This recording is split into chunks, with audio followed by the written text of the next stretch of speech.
Сәлем достар, есімім Аяулым, каналыма қош келдіңіздер. Видео ұнап жатса пікір қалдырып, қолдап кетіңіздер.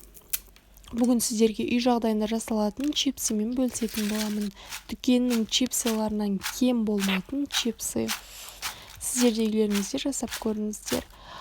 Бұл чипсыды дайындау үшін ең алдымен бізге сырты ашылған картоп керек болады. Теркінің осындай бөлігімен өткізіп аласыздар. Мінекей осындай қылып, үстінен суды құйып, крахмалы кеткенше әбден жуып аласыздар.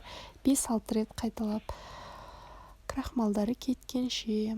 Осы уақытта отқа суларыңызды қойып, қайнатып, қайнаған судың үстіне осы картоптарыңызды салып, 1-2 минуттай қайнатып пісіріп аласыздар. Қайнаған сулардың үстінен картоптарыңыздың суын сорғытып аласыздар. Осылай су сіңетін орамалдың үстіне осылай картоптарыңызды қойып, суларын өзіне сіңдіріп алғанша қойып қоясыздар. Бетін дәл үйістіп жауып қойсаңыздар жақсы болады. Екі жағы да суын сіңіретін болады. Осы уақытта оттарыңызға майларыңызды құйып, қазандарыңызға майды кішкене көбірек құйғандарыңыз дұрыс. Екі жағын қызартып пісіріп аласыздар, қуырып аласыздар. Қатты күйдірудің керек жоқ, сәл ғана әдемі қылып қызартып алсаңыздар жеткілікті.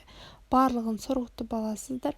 Бірінші қағаздың үстіне алғандарыңыз дұрыс, екінші өздеріңіздің ыдыстарыңызға саласыздар. Осылардың үстіне өздеріңіздің тұстарыңызды, дәміне қарай паприка, дәмдеуіштеріңізді салып, араластырып аласыздар бір қалыпқа келгенше. Мінекей чипсымыз дайын. Балаларыңызға ұсына берсеңіздер болады. Дүкеннің чипсынан кем болмайтын чипсы.